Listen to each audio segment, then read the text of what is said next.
Hello everybody, John here. Welcome. Here we share true stories from real people. Today, starting out with the first story. My mother-in-law insisted on giving my baby a DNA test because he is darker, but it dug up something shady and ruined her marriage. I need a vent about something that has been consuming me. My mother-in-law has always been a bit dominant, but this time she crossed the line. My husband and I recently had a baby. We have been together for 6 years, married for 3 years. We have always had a strong and loving relationship, and our little blessing, our daughter, was a dream come true. We were happy when she was born and never expected something to cloud this happiness. Then my mother-in-law came in. I was drowsy from medication and trauma, and my husband was rocking the baby to sleep. When my mother-in-law walked into the hospital room, the first sentence I heard from her was, "Whose baby are you carrying?" Her question left me perplexed. My husband said it was our baby, the one I was holding. She said, "So why is she black?" My husband and I were as shocked as she was. My husband looked at me. We were not sure why this question came up in her head. I replied that black skin color is in my family. Maybe that's why she inherited the genes from her maternal family, but she ignored me, saying, "What?" She refused to understand genetics. She was determined to state that if my husband and I have brown skin, how could our daughter be black? My mother-in-law has always been a difficult person. She is the type who wants everything to be done her own way, and does not hesitate to criticize when things do not meet her standards. Over the years, I have learned to deal with her behavior, but this time it went too far. I was furious about her comments. How could she imply that I had been unfaithful to my husband? I was already in too much pain and anxiety to withstand her toxicity. I asked her if she meant I was cheating on my husband. She said, "I won't spell it out. I'm just listing the facts, but if you want to confess, go ahead." I stared at my husband, and he took her away, saying we should discuss this later. It was time for the mom and baby to rest. He came back to my bed and assured me not to be bothered by my mother-in-law's unpleasant comments. We thought she was simply being malicious, as she couldn't bear my happiness and chose to ruin it with her comments. I let it go because we weren't that close to my in-laws. She visited me again the next day. Frankly, the doctor on duty was in the room for the checkup. When he left, my mother-in-law asked if there was any chance that the baby had been replaced because she was black while we were brown. I was astounded by her behavior. The doctor laughed and said that this was the same baby that had been taken out from within me, and also that it was too early to determine the baby's skin color. It takes 4 to 6 months for skin color to settle. She left the room together with the doctor and never saw me again, neither me nor the baby. She lives far from our place, which is a great relief, but every time we meet her at social gatherings, she makes sure to poison them with her sarcastic comments about my baby's skin color. When my baby was about 3 months old, we received an invitation for my brother-in-law's son's birthday. It was the first event for our daughter. We were so excited to take her to meet extended family members. If you like this story, follow us for part 2. Update: my mother-in-law insisted on giving my baby a DNA test because she thought the baby was darker, but the test uncovered something shady and ruined her marriage. Part 3: the best way to deal with this was to take the test and throw it at her as it has always been. Let me know when the reports come out. We performed the test, and, as expected, it resulted in a 99.99% match with my husband. My husband called her and reported that the report was ready, and that she should come and see it herself. She came, but not alone, she was with her sisters, as evil as she was. They entered the house, hugged my husband, and said, "I am sorry, my child. I know it hurt, but it was important for the truth to come out." My husband broke free and gave the envelope to my mother-in-law. In the meantime, my mother-in-law's sisters gave me strange looks, as if to say, "Oh, are you still here?" My mother-in-law opened the report and read it. She stared at it for a good 5 minutes. I took the report out of her hands and asked if she needed help to understand it, because it could be difficult for a 6th grader to understand the information. She said, literally, "Look, your confidence, you fake it, right? My husband fell for it and said we were done with her, and that we no longer wanted her in our lives. She was trying to manipulate my husband, but he asked her to leave and told her we were cutting ties." She cried and left the house enraged, her sisters following her with bitter faces. But that wasn't all. I initiated an email to all members of the extended family and close relatives who my mother-in-law had poisoned regarding my daughter's paternity test, and sent them the DNA report. I described how my mother-in-law had been torturing me and accusing me of infidelity during my crucial postpartum period. Most of them responded with support. Since then, my mother-in-law has maintained a low profile and has not reappeared in our lives. My father-in-law also called me and apologized for not having maintained control over my mother-in-law and failing to keep the family together. He asked if he could be in my baby's life. I told him I had a problem with him for not defending me and allowing me to be slandered. But he understood that he didn't want to ruin the peace of his house, so it's okay. I made it clear to him that he could see my baby alone in my house and under no circumstances would share space with his toxic grandmother. He said nothing but showed up a few days later at my house with flowers and baby essentials to compensate for the harm caused. Some people need to be put in their place. My mother-in-law deserved it, and she brought it upon herself. Update 2. Well, who knew there was much more to come? It seems that my mother-in-law was projecting her own insecurities onto me. After that email, many relatives on my father-in-law's side approached me to offer their support. They said they knew about my mother-in-law's wickedness. She had always been a narcissistic woman.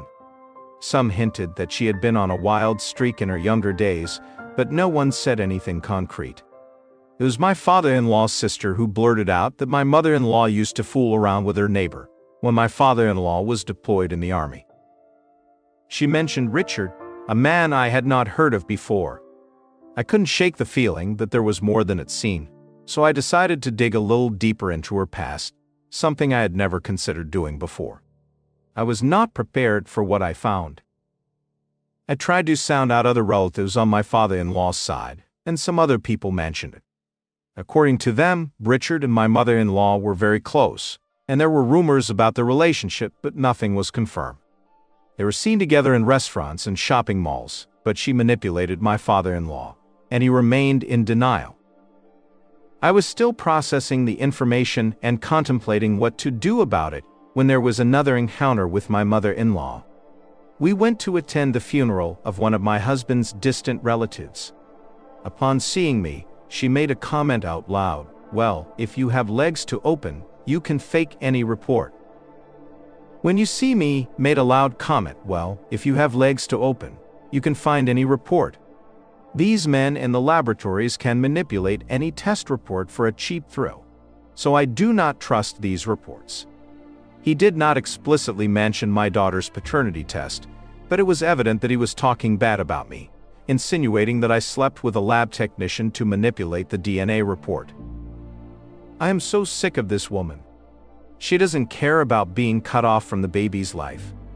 If she is still her narcissistic self and clings to her accusations, I don't know how much truth there is in these rumors about the guests surrounded by my mother-in-law, but it would be like winning the lottery if I could discover the dirt of their past. The problem is that the rumor goes back 30 years. I don't know how to investigate that past. I would be grateful if you could help me with any suggestions. I really have to do something about this toxic woman. Update 3. Well, thanks for the advice. I received some really good ones. Hiring a private detective was one of the options I was considering. In fact, I was in contact with one of the agencies when something else came up. In between, my father-in-law came to invite us to his retirement party. I declined the invitation because I didn't want to share a space with my mother-in-law. He assured me that my mother-in-law feels guilty about her behavior and wants to work on the relationship with me. He insisted that I forgive and we reunite as a family. I told him what happened at the funeral the other day. He asked me if he could do anything to change my mind. I told him I would consider forgiving my mother-in-law if he took a paternity test for their children. My husband and father-in-law were confused by my request. My father-in-law said he was sure that both of their children were his. I told him that my husband and I knew that our baby was ours. However, I need the test to satisfy his wife's ego, so he had to take the test to be on hand and wanted to see his family united. Otherwise, we were happy to be alone. My husband tried to inquire into my reasoning, but I made it clear that my demand was non-negotiable. My father-in-law said, "Well, if that's what you really want, we can do it for you. There's nothing to lose, right?" I replied, "Well, I guess so. Time will tell." My father-in-law and husband gave their samples the same day. I asked my sister-in-law to take the test as well. She was called but refused to give her sample, saying I was out of this. I did not keep my hopes high because the chances were very low. What if my husband was his son and my sister-in-law was not? And if my mother-in-law had had an affair, but she had never had a baby with her lover? However, I was determined to humiliate my mother-in-law in one way or another. If this DNA test worked in my mother-in-law's favor, I would have planned something else for her. My suspicion became partially true even before the reports came out. When my father-in-law returned home and told her about the paternity issue, she went crazy. She yelled at him for taking the test without her consent and insisted that he cancel it. Her reason was that she didn't want to feed my ego, but this time she couldn't manipulate my father-in-law, and he realized he smelled the rat. He said he would not cancel it, and now he was waiting for the report. My mother-in-law called my husband and tried to manipulate him emotionally by saying, "Do not trust your mother." My husband also said, "I trust you and I also trust my wife. However, you will test it just to satisfy your ego. Let's accept it as a formality." She said it was feeding my ego, and I should cancel it. If you are liking it, follow us for Part 4 update. My mother-in-law insisted on giving my baby a DNA test because she thought the baby was darker, but the test uncovered something shady and ruined her marriage. Part 4, she said it was feeding my ego, and I should cancel it. My husband said, "What is the point of canceling? We have already paid for it and given the sample. Let's look at the report and finish this." Seeing their despair, I understood that I had touched a sensitive nerve. To divert everyone's attention, he acted as interpreter, claiming that he slipped in the shower and fractured his back and knees. Unfortunately, that went wrong for her, and she was bedridden. I went to see her and said, "It is sad that you have been confined to bed, otherwise, you could also have opened your legs and manipulated the reports." She insulted me, and I laughed in her face. I knew what was coming our way. I don't know why he didn't confess and let my father-in-law find out through the report. As expected, there was a 0.9% relationship between my father-in-law and my husband, which meant that he was not the father. I knew how the report would turn out and was following it through the serial number. The day I was supposed to leave, I went to my mother-in-law's house to witness the drama in person. When I arrived, I handed the report to my father-in-law, who got and threw it in my mother-in-law's face. She pretended not to understand what he was saying. I picked it up and said, "This means that my father-in-law is not the father of your child. I'm not sure about the daughter." However, I laughed inside. If karma really exists, that's how it should work. My mother-in-law acted as if she fainted from pain. I called my husband and told him that my mother-in-law had fainted, so he should come running home from work. He came and saw the report for himself. My father-in-law forced my mother-in-law to confess, but she continued to deny, saying that she did not know how it gave that result. She even blamed me for manipulating the report to take revenge on her. I told him, "If you don't believe this report, you can have it tested in a couple more places to rule out the possibility of error or manipulation." She did not want to do so and did not accept the report. After much back and forth, my father-in-law shouted, "What is it?" There was a sepulchral silence in the room. My mother-in-law broke down in tears and said she would confess everything, but wanted me to leave. I took my bag and stood up, but my father-in-law said, "She won't go anywhere. You've humiliated her in front of the world. Now she will stay right there." She began to cry and confess that she had been cheating with the neighbor Richard. When my father-in-law was deployed, she said she was alone. My husband and father-in-law looked at her with horrified looks. My husband came out furious, and I followed him. He just drove away without me. I returned home. My mission was accomplished. I waited for my husband until 10 p.m. before calling him. He declined the call and I gave him space. I fell asleep while putting my baby to sleep. I don't know when he got home. I hugged him while he was sleeping. He whispered, "You knew that, didn't you?" I nodded and hugged him tightly. The next morning, my husband had a fever and ended up sick. He refused to get out of bed, saying that he was having an existential crisis. I have made an appointment for his therapy. I hope that helps him accept the reality. In the meantime, my father-in-law went to see my sister-in-law and showed her the report. She was furious. He also took the test, but finished with 99%. So she is my father-in-law's daughter, but my husband is Richard's. The thing is, no one knows where Richard is, not even my mother-in-law. My mother-in-law didn't even tell her that my husband was her son because he was a careless man. It could have created chaos in my mother-in-law's perfect family, so she silently pulled him out of her life. So, she quietly pulled him out of her life. At this point, I'm not sure if my husband even wants to reconcile with his biological father.